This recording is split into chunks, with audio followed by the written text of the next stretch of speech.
Tunde, who is that girl? Amara, calm down. Let me explain.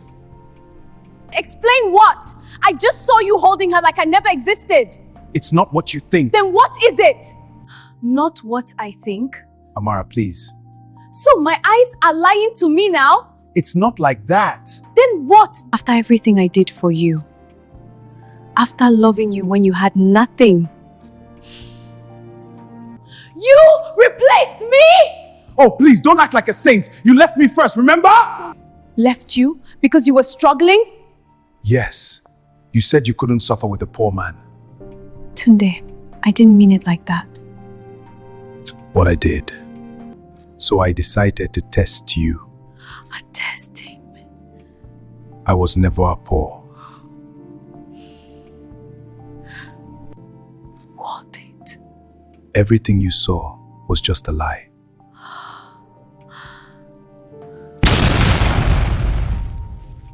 The rain fell heavily that night in Lagos, and outside a brightly lit restaurant, a man stood still, watching his world repeat itself. Inside, another woman laughed freely, not with love, but with comfort funded by his wealth. He had seen it too many times, different faces, same intentions.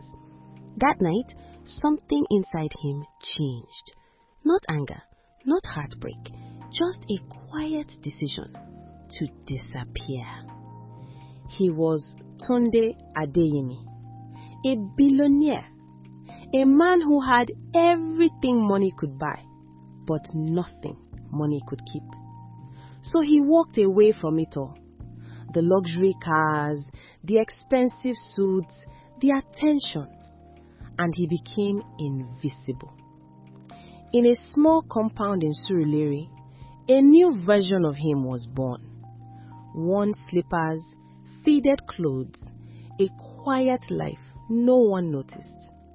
For the first time in his life, no one respected him, and strangely, that gave him peace. Then one afternoon, fate introduced him to something he had never truly known. Her name was Amara. She wasn't rich, she wasn't loud, she wasn't trying to impress anyone. She was simply real. Struggling with a bucket of water under the hot sun, she moved with the kind of strength only life's hardship could teach. When the bucket slipped, he rushed to help. Their hands touched.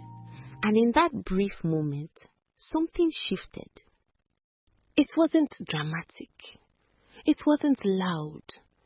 But it was different. Amara lived a simple life. One filled with responsibilities, sacrifice, and quiet endurance. She cared for her sick mother. She worked hard. She had known pain, but refused to let it turn her heart bitter.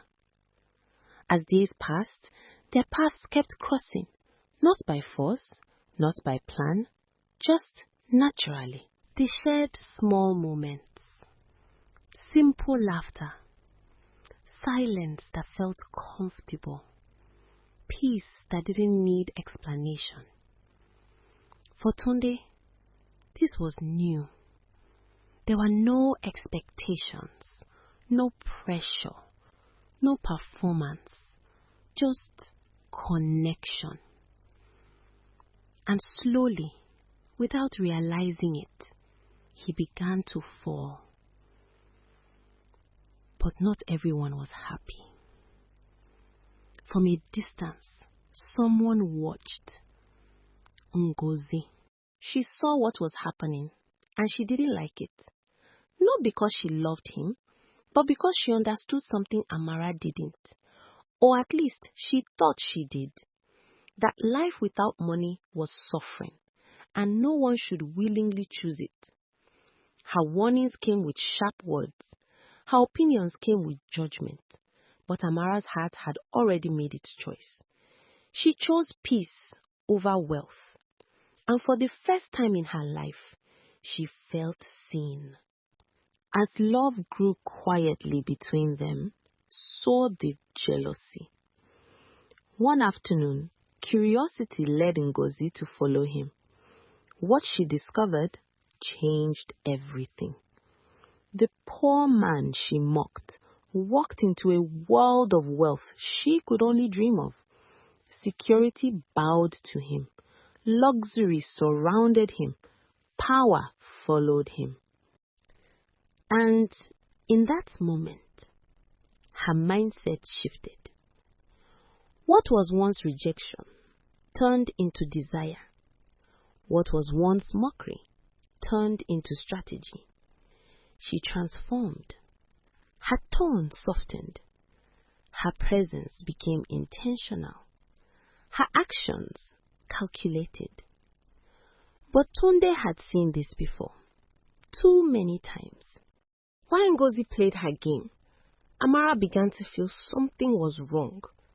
The closeness, the tension, the silent distance growing between her and the man she loved. Fear entered her heart, and for the first time, love felt uncertain. Then came the storm. Without warning, Tunde's family arrived. Powerful, proud, unapologetic. Their presence alone changed the atmosphere. Their words cut deeper than any knife. Amara, who had done nothing but love honestly, was suddenly judged, measured, and found unworthy. It was in that moment that truth was forced into the open. The man she loved was not who she thought he was. The simplicity she embraced, the struggle she accepted, the connection she believed in was built on a hidden reality. The pain that followed was not just from the lie, but from what it represented. She had loved without conditions, while he had loved with a test. And for her, that broke everything. So she walked away, not out of hatred, but out of self-respect. Behind the chaos, Ngozi watched, satisfied, believing she had finally positioned herself to win. But truth has a way of revealing itself. With time, her actions came to light. Her manipulation, her betrayal, her greed. And when she was exposed, everything she built collapsed instantly. But by then, the damage had already been done. Amara was gone, and for the first time in his life, Tunde understood what real loss felt like. Not the loss of money, not the loss of status, but the loss of something pure, something rare, something irreplaceable. So he searched, not as a billionaire, but as a man who had finally understood the value of truth. The journey led him back to where everything was simple again. In a quiet village, under the open sky, he found her. She had returned to her roots, to the only place that had never judged her. The reunion was not loud, not dramatic, but heavy, filled with everything left unsaid. Regrets, pain, love. This time, there were no tests, no pride, no disguise, just honesty. And slowly, carefully, the broken pieces began to come together again.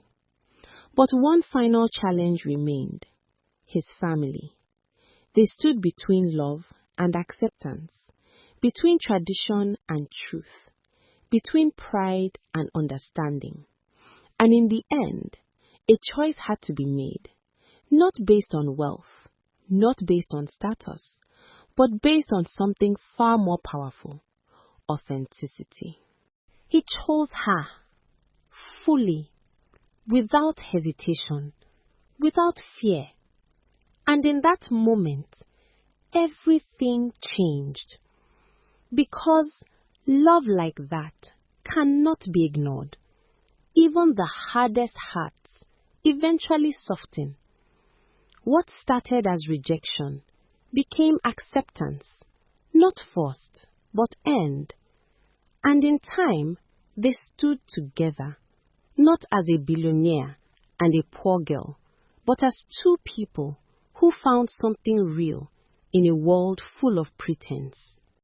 Their union was not defined by wealth, but by truth, by growth, by lessons learned the hard way. And in the end, love did what it always does when it is real. It wins. If you were Amara, Amara, would you forgive him? would you forgive him? Tell me in the comment section.